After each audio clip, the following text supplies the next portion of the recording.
of the co-founders of Arbre, a trailblazer in the sustainable beauty industry. Could you both please introduce yourselves to our audience and tell us about your journey with Arbre? Yeah, I'm Christina, one of the co-founders of Arbre, and this is Steph. We've known each other since we were in our undergrad, and we've been pretty much best friends ever since we met on residence. And one summer we went to we did a girls trip at the cottage, and Steph got this really bad sunburn on her scalp. I will let Steph tell the full story. Yeah, we just had a really fun weekend. It was really hot in the summer, and then I came back and it was all red and painful. So I was in the group chat telling Christina and our other friend, I was like, oh, I think I got a sunburn on my scalp. That's so weird, and also it really hurts. And they were like, oh, that sucks. That's so such a different kind of problem to have. And then a week later, as it was healing, with normal sunburns, it peels, right? So my scalp was peeling, and I was like, guys, it makes it look like I have really bad dandruff. It was coming off in chunks, basically, of skin that was burnt. So yeah, we just got to talking, Christina and I, well, I'm a really big fan of dry shampoo products. I use dry shampoo daily, basically. And we're like, there's not really anything that you can use to put on your scalp to protect it from the sun. Yeah. So why don't we try to make a product combining sunscreen, dry shampoo kind of product together to solve this problem. Well, I would love if you could tell us more about your product.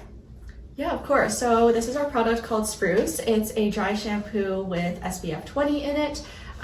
It is formulated to absorb any oil in your hair like a dry shampoo would, but it has the added benefit of providing sun protection for your scalp so you don't get a scalp sunburn. It contains all natural ingredients, and it also comes in recyclable and sustainable packaging. Okay, thank you. That's really fascinating. I would like to ask you guys a question. If you guys could describe Arbre in 3 words, what would you use? Yeah, that's a really good question. I would say sustainable is one. One of our big focuses with our company is creating something that's not only gentle for our customers, but also gentle on the planet. So our packaging is completely recyclable. We use as little plastic as possible. With our product formulation, our ingredients are reef safe and natural. Okay. Another word I would say is inclusive. Another part of our mission is to create sunscreen products that work for everybody. So a lot of times it's so when you have a darker skin tone, it's so hard to find a sunscreen that doesn't leave a white cast. Yes. And especially a mineral-based sunscreen. And the sunscreen industry, has been operating for years, and there hasn't really been innovation happening. So we want to bring that innovation and create products that work for different people and different parts of the body and different ages. And that segues nicely into the last word, which I think is innovative.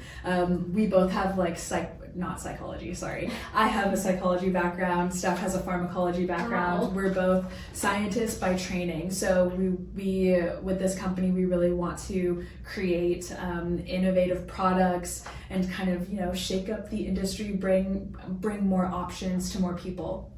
Honestly, I relate with that. It's so hard to find a sunscreen that would not leave a white cast, and I'm so glad you guys are doing this. That's amazing. Well, could you share a pivotal moment that has shaped Arbre's journey? I think the first one that comes to mind is actually when we started developing this product. It took a really long time, right? A lot of times you think that you come in with this idea, you formulate it, and then it just goes to market, but there's actually a lot of things happening behind the scenes.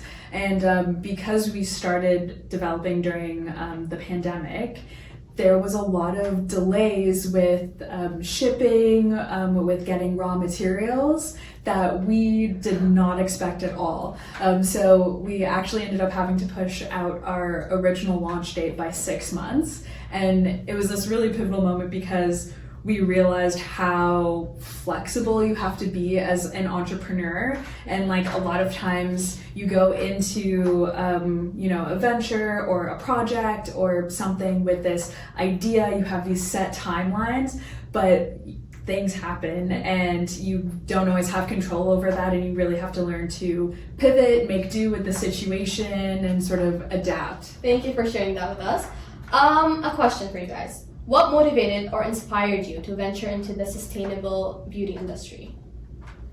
Yeah, that's a great question. I think this area, traditionally, like there's not always a lot of sustainable options on the market, even if you're trying to be eco-conscious in your own day-to-day life. Just trying to find products that are sustainable can be difficult and also very costly and very expensive for a lot of consumers. Like sometimes you're paying more for products that are more sustainable or better for the environment. And I think just morally and ethically, Christina and I, when we were thinking about starting a company and bringing a product to the market, and we just didn't want to contribute to that and create products that will have harm on the environment. We wanted to bring things that will actually benefit the environment and will also benefit consumers. How do you guys do that? How do you integrate sustainable practices into like your operations and your products?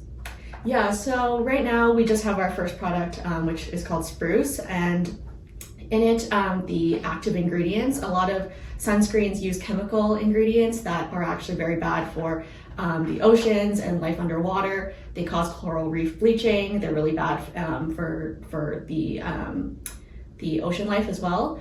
And so we wanted to steer away from that. We wanted to use mineral-based ingredients that are less harmful for the ocean life and the planet. So first with our active ingredients, we also wanted to try to develop packaging that has as least plastic as possible in it, which can be hard because plastic is in a lot of things. Yeah. But just trying to find ways that we can reduce our footprint, consumers' footprints if they're purchasing our products. When we ship our products out, we use biodegradable mailers. So just trying, like as a small business, it can be hard, but finding ways that we can try to reduce that impact. We have a lot of other ideas that we would like to implement in the future, but as we're growing, it's a bit difficult. But yeah, just trying to make those small changes that not all companies like try to do as well. Well, you mentioned as a small business it can be hard. So what are the few challenges that you guys face on a day-to-day basis with your company?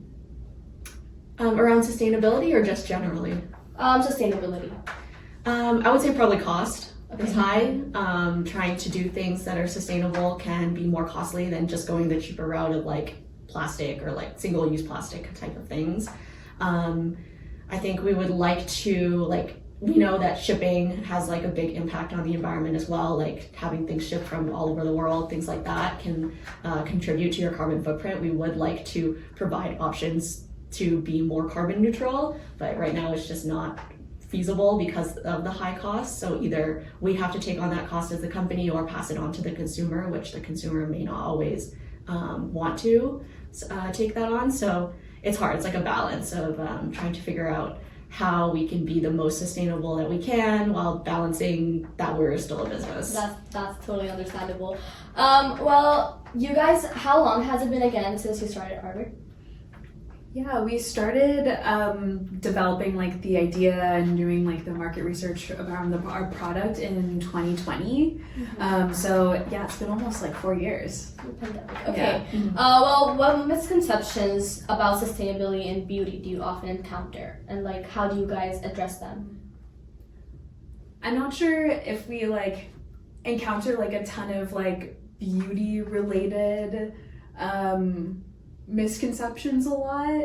I think something that we get a lot too is like with sunscreen ingredients, a lot of people aren't really clear on like what's the difference between mineral and chemical sunscreen sometimes, or people think that chemical sunscreens, while they may be bad for the environment, they're also like bad for you, and that's not really the case either. We're not trying to like promote some type of fear mongering by promoting mineral-based ingredients.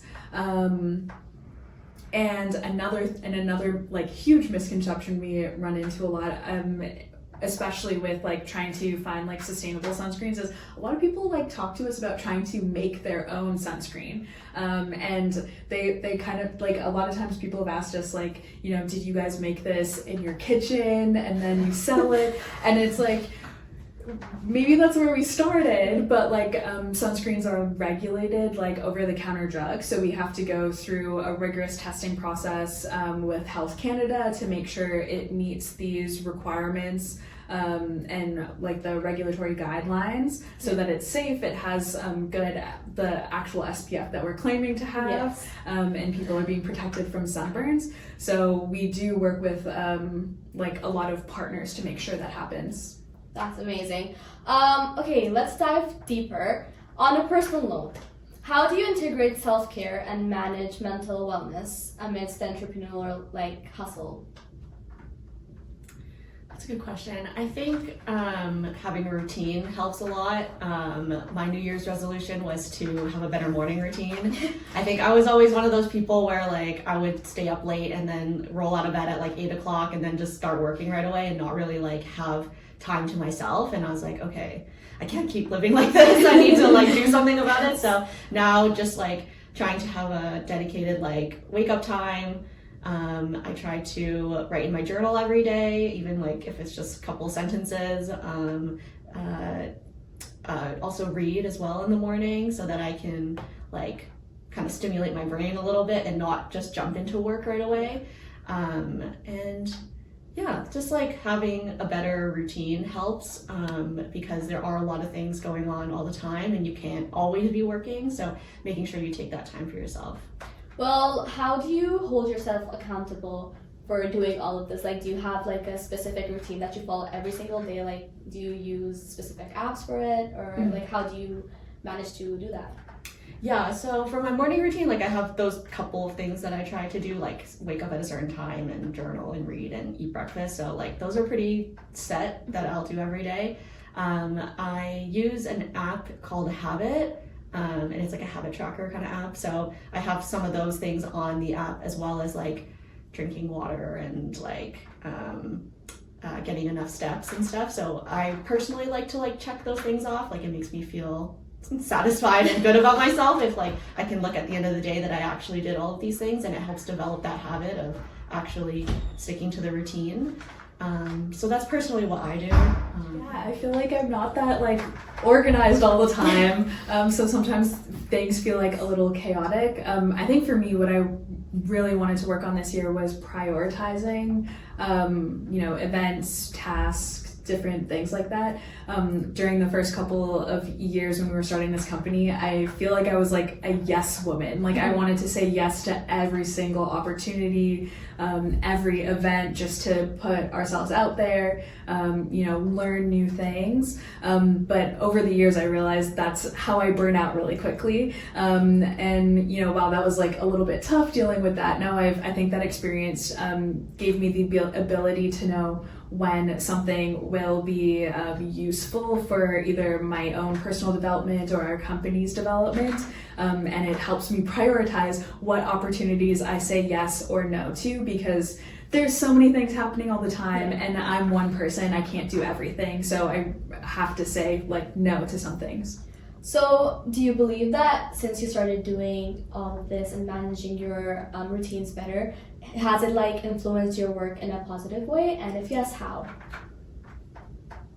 That's a good question. I think like for me, I would say I feel more clear-headed when I'm doing certain tasks and more focused, because I'm not thinking about like, you know, I'm trying to answer an email, for example, and then thinking about the 50 million things that I also need to do for that day. Instead, I'm really present and in the moment, focusing on that task because my day is not overloaded.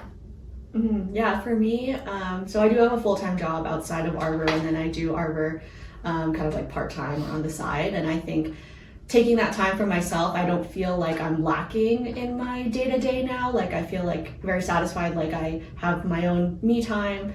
I can put in a good 8 hours of work for my day job and like just dedicate my time and my thinking to my day job. And then in the evening, like I still have more time as well to like do stuff for Arbor or whatever else needs to be done. So I feel like it's helped me feel more like I'm able to compartmentalize different parts of my life, and also feel like I'm actually giving 100% to each individual part, and one of the parts being like me and my own time, like for myself. So That's so true. Oh my goodness. Yeah. Well, before we get on to the last part, I just wanted to ask, how much time weekly do you dedicate to Arbor?